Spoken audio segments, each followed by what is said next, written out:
جب ہم رمضان کا نام سنتے ہیں تو اکثر ہمارے ذہن میں سب سے پہلے بھوک اور پیاس کا خیال آتا ہے، لیکن کیا یہ مہینہ واقعی صرف اسی کا نام ہے؟ حقیقت یہ ہے کہ یہ اس سے کئی زیادہ گہرا ایک مکمل روحانی سفر ہے۔ آئیے اس سفر کو ذرا قریب سے دیکھتے ہیں۔ تو سوال یہ اٹھتا ہے کہ کیا رمضان کا اصل مقصد صرف دن بھر بھوکا پیاسا رہنا ہے؟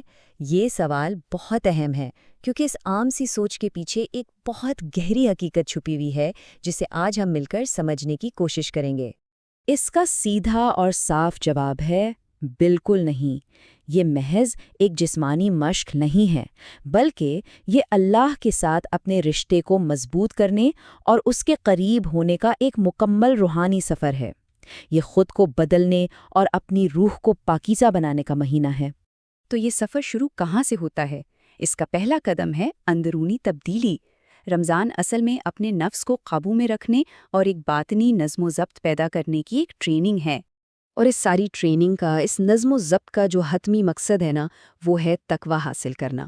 اب سوال یہ ہے کہ تقوی ہے کیا چیز؟ سیدھے لفظوں میں یہ ہر لمحہ، ہر سوچ اور ہر عمل میں اللہ کی موجودگی کا احساس ہے، یہ شعور کہ وہ ہمیں ہر وقت دیکھ رہا ہے۔ تو پھر تقوی تک پہنچنے کا راستہ کیا ہے؟ یہ سلائیڈ اس کو 3 آسان قدموں میں دکھاتی ہے۔ پہلا قدم ہے جسمانی خواہشات پر قابو پانا، یعنی روزہ رکھنا۔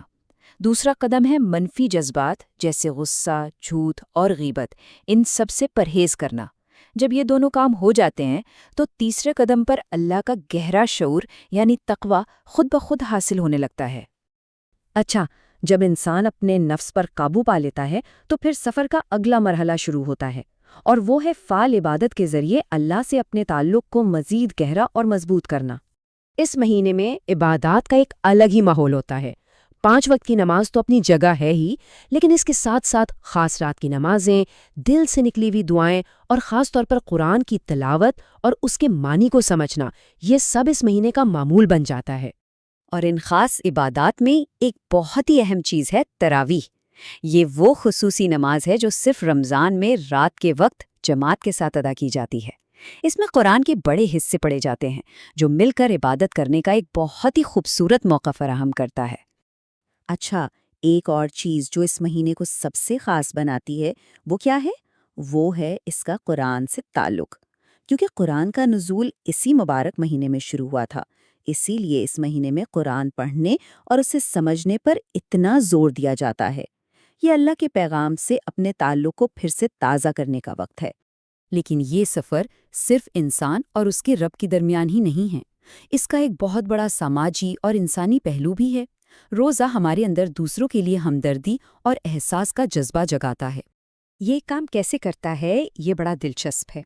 جب کوئی خود بھوک اور پیاس محسوس کرتا ہے نا، تو اسے پہلی بار شاید صحیح معنوں میں ان لوگوں کی تکلیف کا احساس ہوتا ہے جو ہر روز اس کیفیت سے گزرتے ہیں، اور یہی احساس ہمدردی اور مدد کے جذبے کو جنم دیتا ہے۔ اور اسی ہمدردی کے جذبے سے پھر خیرات کا تصور جڑتا ہے۔ اس میں زکوٰۃ شامل ہے جو ایک واجب سالانہ خیرات ہے، پھر زکوٰۃ الفطر ہے جو عید سے پہلے دی جاتی ہے تاکہ غریب بھی خوشیوں میں شامل ہو سکیں، اور اس کے علاوہ اپنی خوشی سے کیے جانے والے صدقات اور نیکی کے کام ہیں۔ تو اب ہم اس روحانی سفر کے کلائمیکس کی طرف، اس کے عروج کی طرف آ رہے ہیں۔ رمضان کے آخری دنوں میں ایک ایسی رات آتی ہے جسے پورے سال کی سب سے مقدس اور بابرکت رات سمجھا جاتا ہے۔ اس رات کو کہتے ہیں لیلۃ القدر، یعنی قدرت والی رات۔ اور یہ اتنی اہم کیوں ہے؟ کیونکہ اسی رات قرآن کے نزول کا آغاز ہوا تھا۔ یہ وہ لمحہ تھا جب اللہ کا کلام انسانیت تک پہنچنا شروع ہوا۔ اور ذرا اس رات کی فضیلت کا اندازہ لگائیں کہ اس ایک رات کی عبادت 1000 مہینوں سے بہتر ہے۔ 1000 مہینے، یہ تقریباً 83 سال بنتے ہیں۔ سوچیں، اللہ کی طرف سے یہ کتنا بڑا تحفہ ہے۔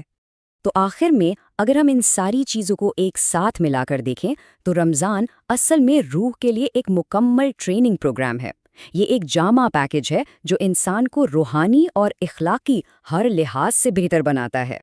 اس ساری بات کو ہمیں خوبصورت جملے میں سمیٹ سکتے ہیں کہ رمضان صرف روزے کا مہینہ نہیں، بلکہ یہ روحانی تجدید اور اللہ سے قربت کا مہینہ ہے۔